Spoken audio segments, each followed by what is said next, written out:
conferencing.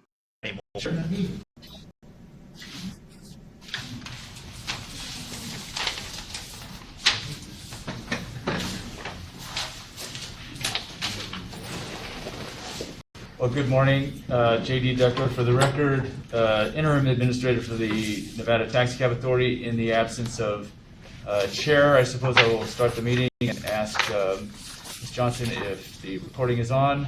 It is. And then I will turn it over to who I understood to be vice chair formerly. Or I don't know if we have one. we don't have one. No. Okay, well,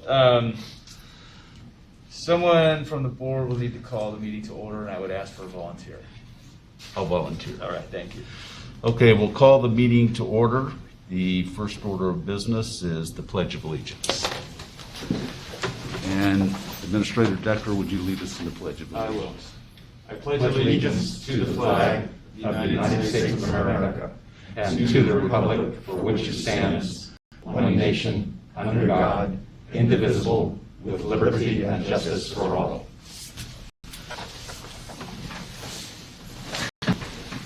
Administrator Decker, are we in compliance with the open meeting law? Board Member Gruber, yes, we are. Okay, before we go into public comment, I'd like to introduce our newest board member, Dan Reeser, who we certainly welcome to the board. Public comment. Is there any public comment? Members of the public must identify themselves prior to speaking. None? Having none, we'll move on to item number 3, selection of an interim chairperson. There are 3 of us here today, so we do have a quorum for that. I would like to state that I'm unable to take that position at this point due to a lot of other obligations, so I'll leave that to Board Member Thompson and Board Member Reeser. Board Member Thompson, would you have any comments? Well, I am unable to take that position, so I would have no further comment other than to turn it over to Mr. Reeser. I think we should nominate Ms. Rodriguez then. My strong preference is that you have somebody as a chair who's got institutional knowledge with the entity. But if those who have not served before are unable to serve, I certainly would not refuse to serve, but I don't know what Ms. Rodriguez's views are on that either. She might wish to serve in that capacity. So my suggestion would be that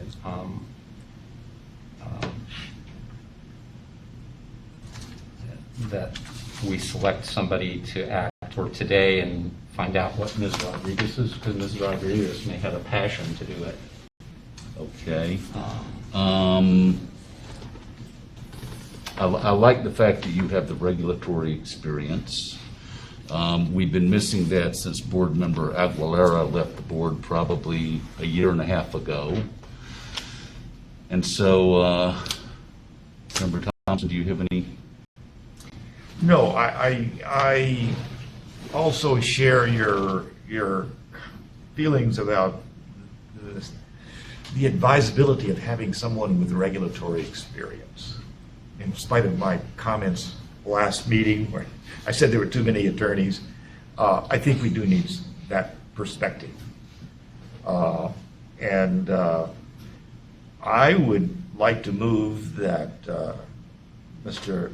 Reesing be the interim chairman. If he would, I would also, if he would agree, I would say that he should be the chairman.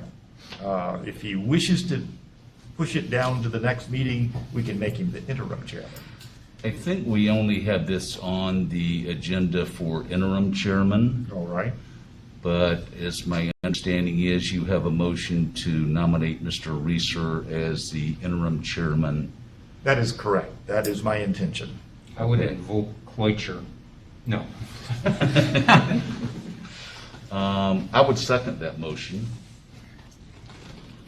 All in favor, say aye. Aye. Aye. All opposed? Having said that, I'm going to now turn over the rest of the meeting to Mr. Reeser. Well, thank you, colleagues, and And I would like to say I enjoyed my status as the interim chair. we'll see what the governor thinks when he gets around to appointing an actual chairman. So, the next item of business, number 4, is unauthorized passenger transport update. Mr. Decker. Chair Reeser, congratulations. I will start off by saying that the agency currently has 4 active officers. There are 2 that are on some type of administrative leave. I've directed the chief investigator to concentrate on visible deterrence with officers in their police vehicles and in uniform when appropriate at events and resorts and properties, so that we don't put the 4 officers in any danger by conducting undercover operations. They are still conducting some undercover operations, which I'll ask the chief investigator to come and talk to you about. However, those numbers may be reduced from what the board has seen over the past year because of the vacant positions. I will also add that one of the things we started doing a couple months ago was requesting that NTA officers assist us in our undercover operations so that we had the correct number of officers out there to ensure officer safety. For the specifics, unless the board has any questions for me, I'll ask the chief investigator to come up with his report. I do have one question. How many NDA officers are helping you? For helping us? Yes. Well, so we generally have a few come out, maybe less than 4 at any one time. The chief can probably talk specifics, but we've got, they will rotate their assignments, so it's not the same officers that help us all the time. But when we have an undercover UPT operation going on, we generally will take as many as they'll send, and they usually will send a couple. How many do they have in all? 19, I think. Yeah, Ruben Aquino, Chief Investigator, for the record. So there are 15 investigators here in Las Vegas and 3 up in the Reno Carson area, is my understanding from the chief. Great. All right. Thank you. And just to, again, Ruben Aquino, Chief Investigator for the Nevada Taxi Cab Authority. Mr. Reeser, welcome to the board. Nice to meet you, sir. In regard to your question, as far as how many are helping us, they have different shifts, and most of the help that we're being assisted on is on the swing shift, and that's where a lot of the activity obviously is occurring now on the Las Vegas Strip. Actually, I'd like to start that report off by saying that we're basically sharing the same curve. There's hot spots that we've identified both on the Las Vegas Strip as well as the downtown area, and so this activity is consistent. My professional opinion on it, it continues, and we're going to continue seeing an uptick on it. I have to defer something back to Interim Decker in regard to, he was recently on Channel 5 News, giving this type of information and providing information not to get into vehicles. I don't know if part of the board had caught that, but if you want to elaborate on that, sir. Sure. So about 3 or 4 months ago, when I first assumed the role of interim administrator, I mentioned to the board that with the number of officers active, that we might have a greater impact by conducting some sort of public relations campaign and making sure that the public was aware that unauthorized cash rides were dangerous and it was illegal to conduct them. So we've had a number of articles and news stories published over the last few months along those lines. There was one recently last week in which it was a TV news story on unauthorized cash rides and the dangers to the public. So we've been trying to both warn the public against accepting those types of rides, but also warn the public against conducting those types of activities, off app, to try and help impact the marketplace. Because we know right now there's a huge demand for transportation, and the transportation sectors are having trouble meeting that. And so in the vacuum, we know there's a lot of opportunity for unauthorized cash rides. And so we wanted to make sure the public was aware. So, I have a question, follow up on that.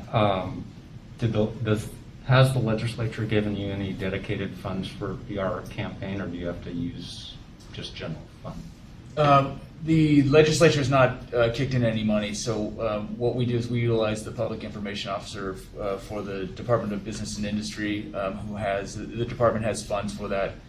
We haven't published any materials or actually had to spend any of the department's money. It was more of an outreach to the news organizations.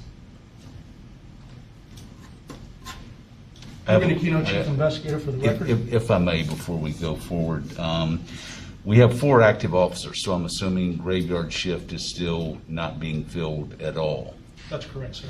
And then with 4 officers and regular days off, 7 days a week, what are we missing for coverage?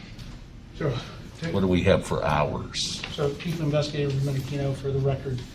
In regard to the number of, let me just start by saying this. So the number of position control numbers, PCNs, that we have budgeted is 15. So, and that's down, obviously, we started, when I started here in 2011, that number was 34. So because of Uber and Lyft and ride shares, that number legislatively was approved to be cut down to 15. Okay, with this 15, we have current 8 on the books, 8 investigators on the books. At any time, as interim Decker had alluded to, we have at least 4 investigators on the shift.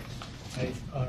We have currently, right now, 8 officers, but 4 are currently on shift. So we have a day shift and a swing shift still operating. Okay, so we try to have a minimum of at least 2 to 4 people on a shift, and I'll admit to you, it's very difficult, a very difficult balancing act because of the fact that we have staff members that are part of the military reserve, and at any given time, and it's proven, he's been called out on military exercises for 2-3 weeks, and so obviously that's an obligation that he has to abide by, so do we.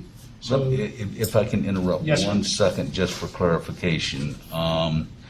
For active officers right now, I know that we have 2 on administrative leave. Do we Yes. have 8, 6, or 4 active officers? 6 including myself, sir. And are 2 of those on administrative leave? Yes, sir. So that would leave 4. No, there's 8 total, 2 are on administrative leave. Okay. 6 are active at this time, But that includes you. Including you. including myself. So 5 deployable officers. Yes, Essentially. 5 deployable, so Okay. that's where we're at. And I don't want to get into personnel matters, but I know that we have 1 on administrative leave that won't be coming back for a while. Is there any way that the other one could be placed somewhere, such as the airport, to check the Uber and Lyfts as they come in to make sure they're on app, or to handle the duties there? I can check with the department, HR, the director of the department, and then state HR to see if that's possible. Okay. I'm sorry, go ahead.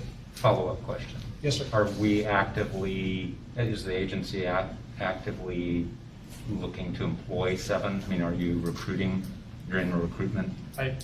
Ruben Aquino, Chief Investigator for the record. Yes, the answer is yes. That was going to be part of my staff report, Oh, but I okay. certainly can get into that conversation now, Okay. if you like. No, we can wait until Okay. you were going to actually give it. It was a natural question. If there's 7 spots, what are we doing? Yes, so just to continue on the UPT report, there's conversation about our relationship or partnership with Nevada Transportation Authority. We've been in talks with them for several months, and they recently appointed a new chief investigator over there, Todd Park. I've been in conversation with him, and we both agreed that we will continue those relationships and continue helping each other in these sting operations.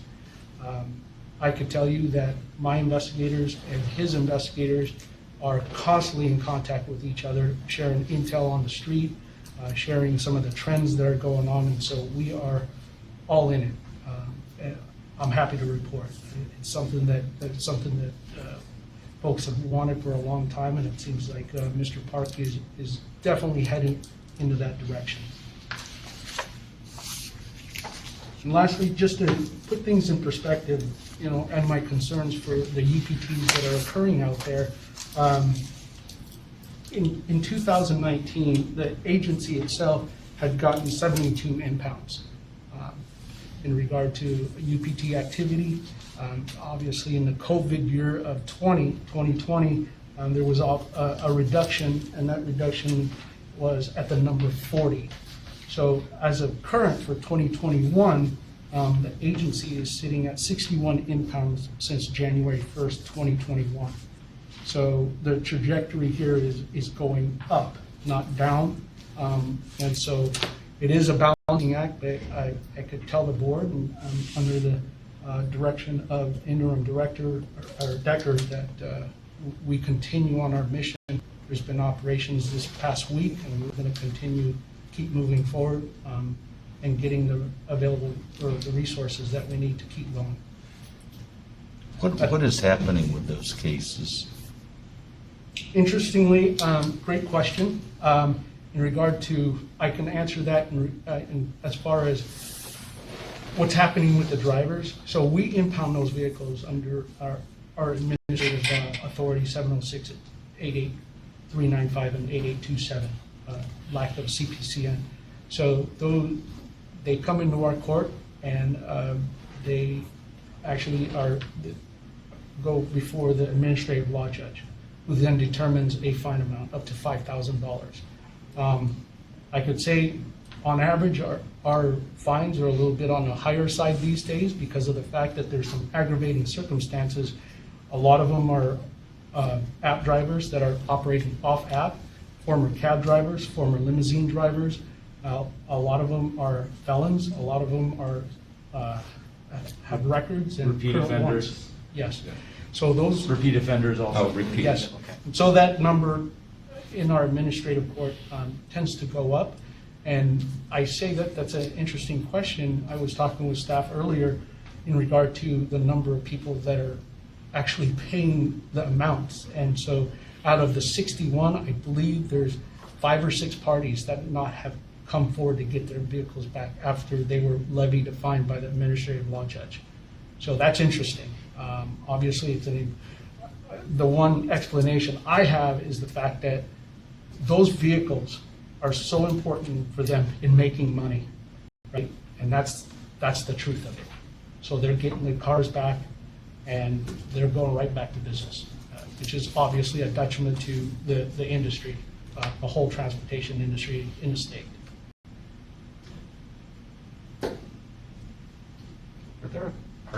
Are there criminal penalties associated with the repeat? Yes, sir. Ruben Aquino, for And the record. they can go to the DA's office, right? Yes, sir. Just to break that down just a little bit, the actual offense is a gross misdemeanor. Right. Oh, okay? gross. So the agency, as a policy, has elected, and I'll admit, over 90% of these that we apprehend are first timers, right? But there's been a standing order for years, order for me, that if there's repeat offenders, then we will start looking at that criminal realm. I met with the district attorney's office. They've set guidelines as to what type of cases they would take from us and how we can successfully prosecute those individuals. So yes. So there hasn't been a declination, the DA's office hasn't declined? No, sir. Okay. No, sir. There's been some great conferences with team chiefs over there, so they understand our plight here. Great. Thank you. And with that, if there's any other questions in regard to my report, I'd be more than happy to answer. But I'll be back up to just give you a full report on the personnel hiring. Thank you. You're welcome. Anything else on item 4? Mr. Chair, not unless the board has any questions. Any further questions on item 4? Item 5 is the update on the search for a permanent administrator. Administrator Becker. J.D. Decker for the record, and I'll take this opportunity to introduce myself to Mr. Reeser. I was hoping Mr. Rodriguez would be here because it pertains to this item. I am the administrator for the Compliance Enforcement Division for DMV. I am volunteering to be the interim administrator in order to help the agency out and help the director out and help the board out. I am not a candidate. I do not have anything to do with the selection process. Just so Mr. Reeser and Ms. Rodriguez know that what we know so far, what I know so far is that on the update for the permanent administrator is that it has now been approximately, I think we're coming on 4 months.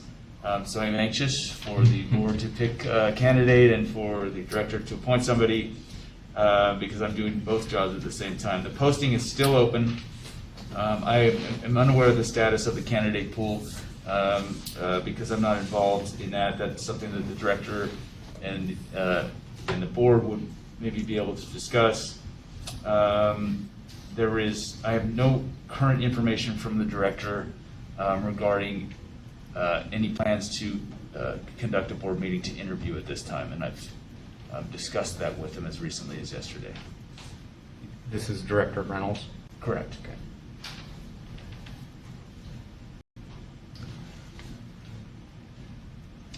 Did he give any indication of how many people have applied that have qualified, that he's did not. accepted those applications? He did not. I did not discuss that with him since I'm not involved.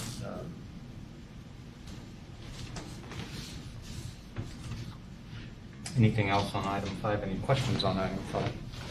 I have a lot of questions on item 5, but I don't hear any answers to them. So, and I don't know how the board can find out what the new administrator pool would be. So I have no questions, I think. And if I may, at the point at which the director has accumulated a sufficient pool of candidates, I believe the board will be provided with the candidates for interview, and then the board conducts those interviews, comes up with a list of 3, which gets forwarded to the director. So I think before myself or anybody else necessarily knows how many candidates are on the list, the board is actually provided with a candidate list to conduct the first round of interviews. So we can conclude from that there is an inadequate list of candidates. That is likely, although I am not. And what is the number of an adequate list? Is it 3? Well, I think that would be the discretion of the director as to whether there were enough qualified candidates to conduct the interviews and be able to come up with a list of 3. I'm not sure that the statute requires that list be 3. It could be up to 3, theoretically, if there were 1 or 2 candidates that the board decided they wanted to put on the list and that was it, then theoretically they could do that and it would be in violation of the law. But I think the director wants to have a pool of candidates sufficient to convene the board meeting and engage you all to conduct the interviews before doing that. All right. I've asked enough. I'll commit to the board that I will have a conversation before our next meeting with Director Reynolds. Try to be able to report back to you his thoughts, and you may likewise get information, but perhaps I can ferret out some additional information. Great. Anything else on agenda item 5? Hearing none, item 6, staff reports, and I will give it to you, Administrator. J.D. Decker for the record, interim administrator. One of the things that I wanted to bring up, we've talked a little bit about recruiting. The agency is engaged. One of its top priorities is recruiting, filling the positions that were legislatively authorized. The purpose of me serving as interim is not to fix the agency's problems. I'm not going to be here long enough to address some of the more long-term problems. However, part of what I've done here for the director and and I'll brief the board on some of this, is try to identify what those issues are so that I can hand off the agency to a permanent administrator with a briefing on what to concentrate on. I think what you're kind of getting is that this agency has a retention problem. It has a critical retention problem. This agency has lost 21 officers over the past 5 years. That's 150% of its allocated strength. It lost 1 so far this year. It lost 3 in 2020. It lost 6 in 2019. It lost another 6 in 2018. And it lost 4 in 2017. These are not officers who left law enforcement. These are officers overwhelmingly who work at other agencies currently. They just didn't want to stay here. There are some issues with why that I've discussed with the director. But the reality is, and I mentioned this in the last board meeting, this agency should be a destination agency for Category 2 law enforcement officers. It has a mission that is just as gratifying and impactful to public safety as any other Category 2 law enforcement agency. These are issues that I asked the board to consider when you interview and hire a new administrator. That it needs to be someone who can address the agency's problems, and in my opinion, that is one of the top critical problems that this agency has. If you can't fill the ranks, the agency can't conduct its mission.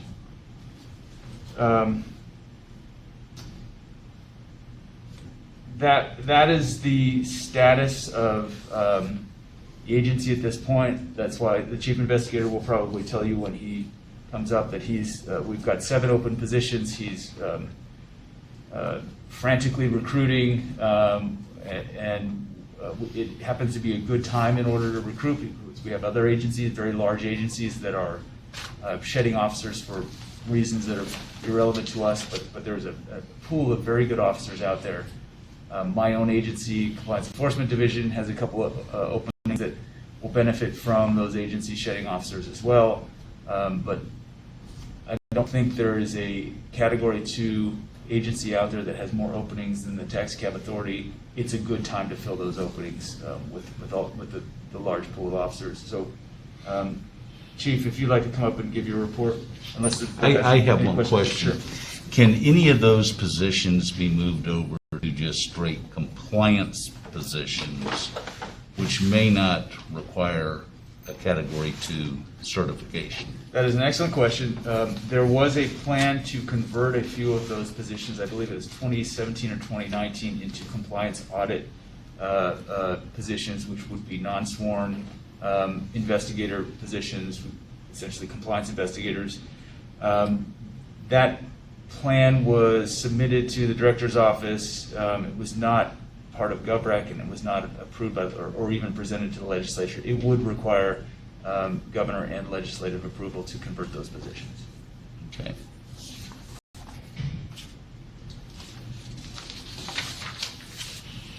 Just one follow-up. Sure. Did you have any force reduction in the last session? In 2021, we did not. In 2019, yes, Right. there was a drastic. Right, I understood that, but you didn't have another.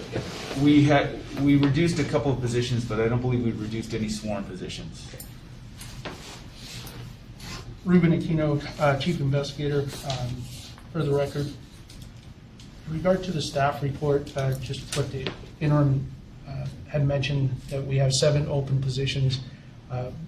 Of those 7 positions, there was 1 that opened up, and we had promoted an investigator to a supervisory position. And so that moves things up as far as on the line, as far as opening positions up, and that's why we have 7 positions open at this present time. So we just promoted someone. There was also someone that just graduated from the academy that we sent, and so he's under training, and so that's something that obviously we're going to be one of the, I guess, not issues, but things that we need to do here in the next several months is the training part of it once we hire these people, because we're very specialized, focused on a certain authority, and we're getting all sorts of applicants from different backgrounds, but always, you have to train them in the NRS and NAC motor carrier realm. So with the 7, currently we have 7 candidates actually in the pipeline, and we're doing our vetting. We do the vetting pursuant to Nevada Post requirements. It's a full-on law enforcement background check that consists of obviously financials, history, personal history, work experience history, as well as a psychological exam, a physical exam, a truth verification exam, a 2-part medical exam, and finally a drug test. So it's a very long process.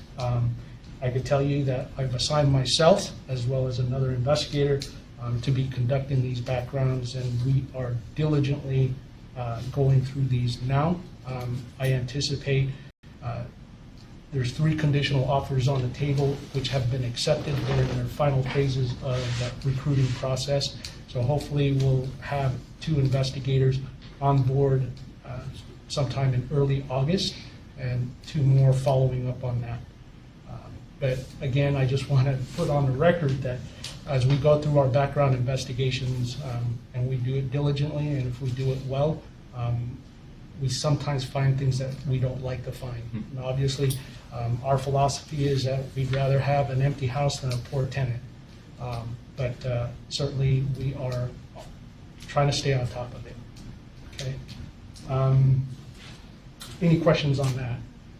Should that drug test be moved to the first step? Yes and no. I mean, as far as some, depending on your applicant pool, some of these applicants have been in law enforcement for quite some time. And those are some of the records that we look at, obviously, their state jacket or whatever, their agency jackets, to see if they've had any issues with any type of drug or alcohol discipline type stuff.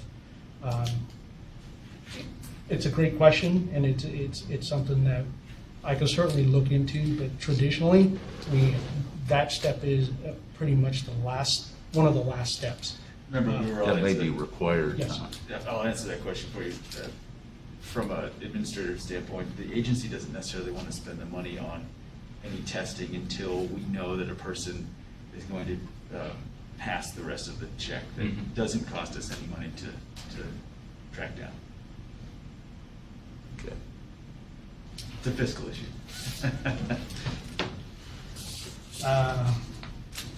As far as recruiting, that's all I have for now. Any questions in regard to recruiting? No further questions on that?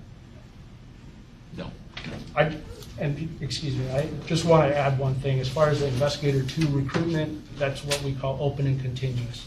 So I call up a new list every 2 or 3 weeks, so that we start the process all over again, because it's a long, tedious process in hiring the right officers. A couple of other things I want to mention. Our Nevada Post, which is Peace Officer Standard and Training, conducted an audit in regard to our hiring practices, our background practices, and our training practices. And just quickly, if you allow me, just read this into record. This is a report prepared by Dean Paris, who is the audit and compliance investigator for Nevada Post, in which he wrote in this report, the agency and staff should be commended for their efforts in meeting compliance requirements and their support and contributions to Post during the audit process. So I'm very proud of staff. It's something that we kept to our standards in regard to hiring, in regard to training and maintaining training throughout the year. It's made it much more difficult to get some of this training, but we've had good partners out there that have provided us with training when we need it. Honorable mention to DMV. I know that they've helped us out with our defensive tactics as well as our arrest and control type of training. So it's a partnership with a lot of the agencies. It's ongoing, but it's been a good process.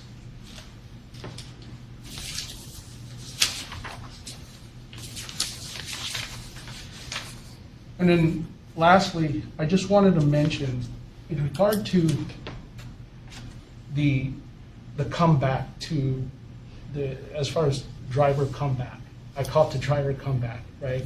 Obviously, we're operating with less, but the industry numbers are coming back up. And just to put things in perspective, as far as the industry, as of today's date, there's 3,300 drivers that are operational. February is I'll start with February, just really quick, to give you a perspective on numbers. Active permit holders in February of this year started at 2,621, and then respectively, the other months, 2,735 in March, 2,900 in April, 3,177 in May, 3,249 in June, and then as of today's date, 3,300 drivers. So we continue to vet those drivers. Staff continues to process new applications as well as what we call re-apps or renewals. So drivers are coming back into the industry. We definitely are seeing activity out there as far as both enforcement and a lot of passenger transportation is occurring. So I just want to give that to the board as far as a perspective as far as the agency and the activity that we're seeing and what we're forecasting. We're just going to get busier. And that's all I have, unless you have any specific questions for me. I have a follow-up question on that last time. So to give me some perspective, what was your high, what's a high number of drivers? Of drivers? Yeah. Pre-pandemic. Pre-pandemic, and I'm sorry, sir, I probably would need a little bit of help on that. And if the industry could even chime in on that. I mean, at some point, I believe that those numbers were as high as 6,000 drivers, Okay. even higher in 2011. So, yeah, Okay. I'll stick to that number for sure. Okay. Yes, sir. So, a question here, if I may. So, by this, I can conclude that the taxi companies are still hurting for drivers. Is that correct? Well, I'm watching for head I'll nods in the answer that audience. question because I've discussed that with some of the owners recently. Yes, they are. Okay. They are offering various incentive programs to try and get drivers behind the wheel. But generally, it's not just the taxi industry though, it's TNCs as well, but I will say transportation generally has not been able to meet the surge in demand since about a year ago. Okay, thank you. But Administrator Decker, probably also indicative of general economic conditions also. I mean, dry cleaners, restaurant, lots of people are having a hard time getting employees, right? That's very correct. So there's some baseline that's just general financial, it's not just the taxi industry. Very correct, yeah, casinos would report Right. the exact same thing, and yes. And what that ambient number is, who knows? Yeah. Ruben Aquino, Chief Investigator for the record. That concludes my report, unless there's some very specific questions, additional questions you may have, board members. Follow-up questions, gentlemen? No, I'm just concerned on the staffing issues, the number of officers we have on the streets, and being able to cover even the minimal services that we're required to cover at this point. And I don't know if there's any way that we can supplement that from a loan from another agency. Maybe we can go over and get some of Mr. Decker's people at DMV. Which we have done that. We have been, I've had some DMV officers on a couple of taxi category ops in order to learn what they do so that there's a little bit more Okay, back good. and forth. We've had NTA officers, so we are trying to do that. We're trying to engage other assets. Chief Aquino has got a very good relationship with some Metro assets, but as far as state assets go, we get from the Compliance Enforcement Division perspective, we work far more with state agencies than the Taxi Cab Authority, which is confined to Clark County and mainly the Strip and downtown airport type areas. So trying to engage a little bit more the state agencies that DMV has a relationship with in order to make sure that we've got as many people out there that are sworn that can back up the agency as possible. Very good. Thank you. Thank you, sir. Administrator's stats. Ms. Johnson, do you have stats to read or that you would provide to the board? Chief Aquino and I worked on those this morning, so everything he provided you today was basically where we're at. Okay, gotcha. Legal counsel's report. Mr. Ricker, would you like to come up and present?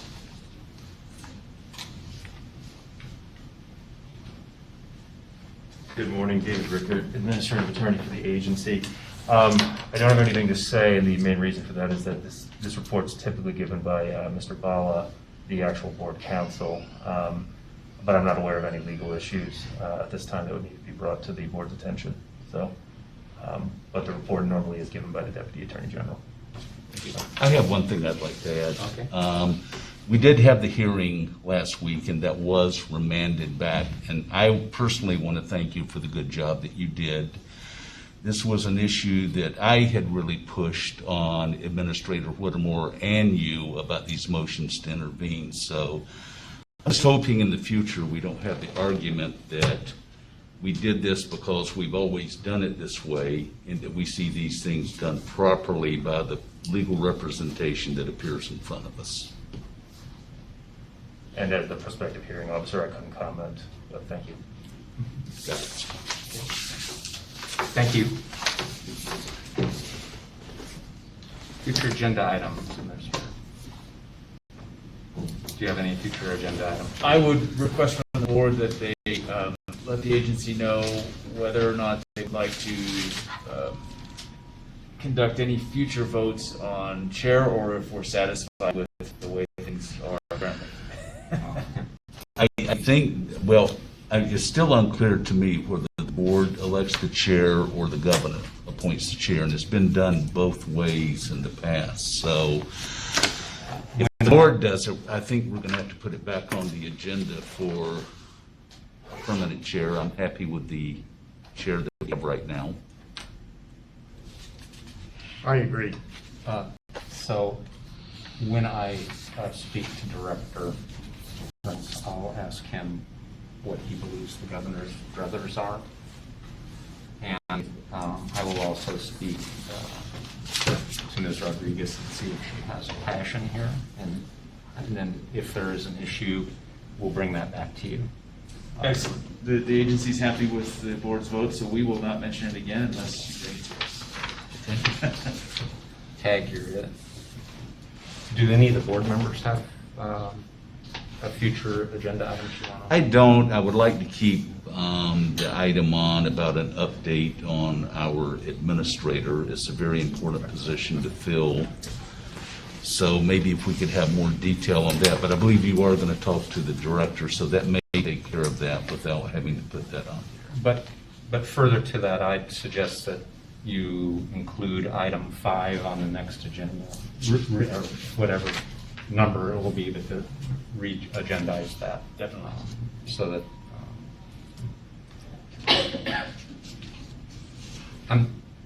yeah.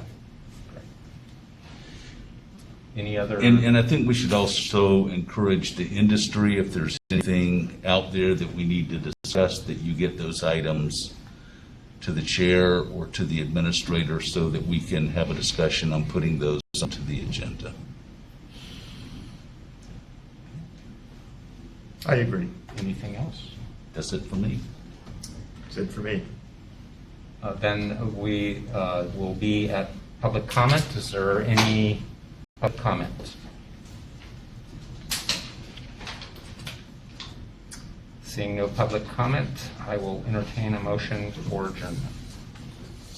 I'll make the motion that we adjourn. And I will second that motion. All those in favor? Aye.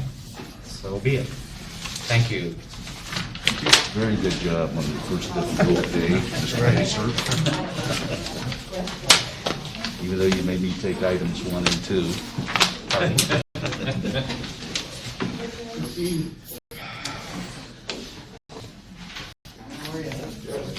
I am disappointed we didn't make Ruben do this. I am too. No, no, no, no, no.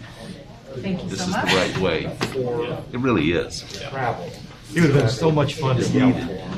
Yes, I'm gonna send it up to your assistant. I just got it last night. Fine the way it is. My ethic you're gonna have to split all my costs Okay. among all of the tasks I have when I come Uh-huh. in for my 1 week a month. So there'll be a portion on travel. So he won't, it will be rare that he's book job because of the Okay. state law requires me to divide it out. Absolutely. Okay, Not a great. problem. And obviously, I'm Kristen. I Nice to meet you, meet you. Kristen.